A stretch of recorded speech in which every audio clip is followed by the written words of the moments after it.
The day after my husband's funeral, my sister stood in my kitchen like she had always lived there. She wasn't grieving. She was organizing, opening drawers, checking cabinets, whispering on the phone like she was managing a situation that belonged to her. "I'll stay with her for a while," she said quietly. "She's not strong enough to handle things alone." Not strong enough. The words hung in the air, but I didn't react. I just stood there, watching her. People show you exactly who they are when they think you've lost everything. And in that moment, she thought I had. She ended the call and turned to me with a soft, practiced smile. "You should rest," she said gently. "I'll take care of everything." Everything. I nodded slightly like I agreed, not because I did, but because I understood something she didn't realize she was revealing. She wasn't here to help. She was here because she thought there was something to take. An hour later, my phone rang. Unknown number. I stared at the screen for a second before answering. "Hello." A man's voice. Calm. Careful. "Ma'am, I'm your landlord." I frowned slightly. My husband had always handled those things. I had never needed to speak to him directly. "Yes." There was a pause on the other end. Then he said something that shifted everything. "You need to come by my office." I glanced toward my sister. She was sitting on the couch now, scrolling through her phone, relaxed, settled, like she had already taken her place. "What is this about?" I asked quietly. Another pause. And then, lower this time. "And please don't tell your sister." Silence filled the room. Not loud, but sharp. I didn't ask any more questions. "I'll be there," I said. I ended the call slowly. My sister looked up. "Who was that?" I met her eyes for a brief moment. "No one important." She nodded, like that confirmed everything she believed about me. That I didn't understand things. That I needed guidance. That I was easy. I picked up my keys. "You're going out?" she asked. "For a bit." She gave a small smile. The kind people give when they think they're already in control. "Don't worry," she said softly. "I'll handle things here." I paused at the door. For a second, I almost said something. Almost corrected her. Almost told her she was wrong. But then I remembered something my husband used to say. When people start acting like they own your life, step back. Watch. The truth always finds its way out. So I stayed quiet. I opened the door and walked out without another word. Behind me, she probably thought she had already stepped into my place, that I was too broken to notice, too weak to question anything, too lost to see what was happening.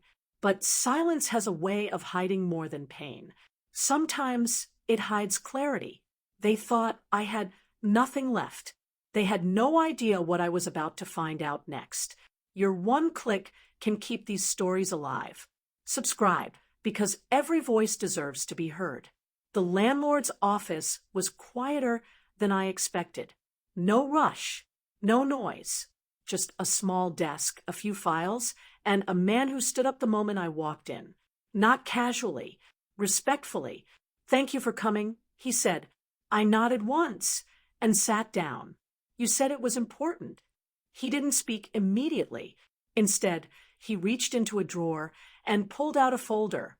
Thick, organized, deliberate. "This was meant to be discussed with your husband," he said carefully. For a brief second, something tightened in my chest. But I didn't let it show.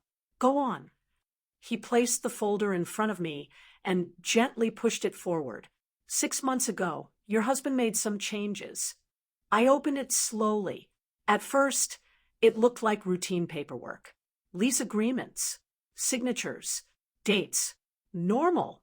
Then I turned the page, and everything shifted. Ownership documents. My name, not his. Mine. I didn't react, didn't gasp, didn't question. I just kept reading, line by line, every detail, every signature, every confirmation. Real. Final. He transferred everything legally. The landlord said quietly. The property, the rights, all of it. I closed the file halfway, resting my hand on it. Why wasn't I told? I asked. He exhaled slowly, like he had been expecting that question. He asked me not to say anything unless it became necessary. My eyes lifted slightly. Necessary. He nodded. He said if anything ever happened to him, this would protect you. Protect me. The words settled in silence. Not heavy, clear, precise. And suddenly things started making sense. My sister arriving so quickly, her confidence, the way she moved through my home like she already owned it. She didn't come because I needed her. She came because she thought I had nothing left. I looked back down at the papers, but now I knew something she didn't. I closed the folder completely. Is that all? I asked.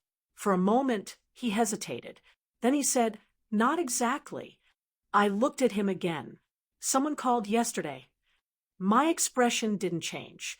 Who? He paused. Your sister. Silence. Still controlled. She asked questions. He continued. About the lease. About ownership. Whether anything could be transferred or updated. There it was. Simple. Predictable. I leaned back slightly in my chair. Not angry. Not surprised. Just certain. And what did you tell her? I asked. Nothing, he said firmly. I told her she would need to speak with you directly. Good. I stood up, picking up the folder. For the first time since the funeral, my mind felt steady, clear, not overwhelmed, not lost, just aware. I appreciate your honesty, I said. He nodded. Your husband was very clear about one thing.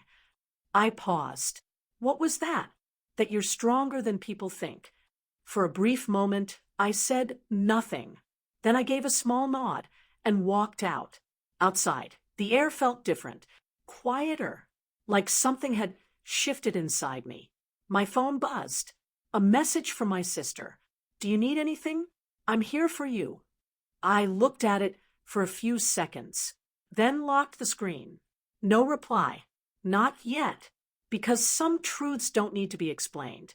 They just need the right moment to reveal themselves. And I could already see it coming. She was still playing a role in a story she thought she understood. I was already living the real one. When I walked back into the apartment, my sister looked comfortable, too comfortable. She glanced up and smiled. You're back. I was just sorting a few things. I didn't respond. I simply placed the folder on the table. What's that? She asked. Something you were curious about. I said calmly. She frowned slightly and opened it. Her eyes moved quickly at first, then slowed, then stopped. Silence. This doesn't make sense, she whispered. It's in your name? I nodded once. Yes. The confidence in her posture faded. Completely. I was just trying to help, she said, quieter now. I know, I replied. And I did. People don't always come to hurt you. Sometimes they just come because they think you're weak. She stepped back, unsure now. I think I should go. I moved aside without hesitation. No anger, no argument. As she reached the door, I spoke softly. You don't have to stay. She nodded and left, just like that. No noise, no drama, because some truths don't need to be spoken loudly. They just need to be seen. They thought I was weak because I was silent. They didn't know. I was simply standing on my own ground. Don't miss out on the journey. Subscribe and let's grow, laugh, and learn together. Silence isn't weakness. It's preparation. People see you last, but by then, you've already seen everything.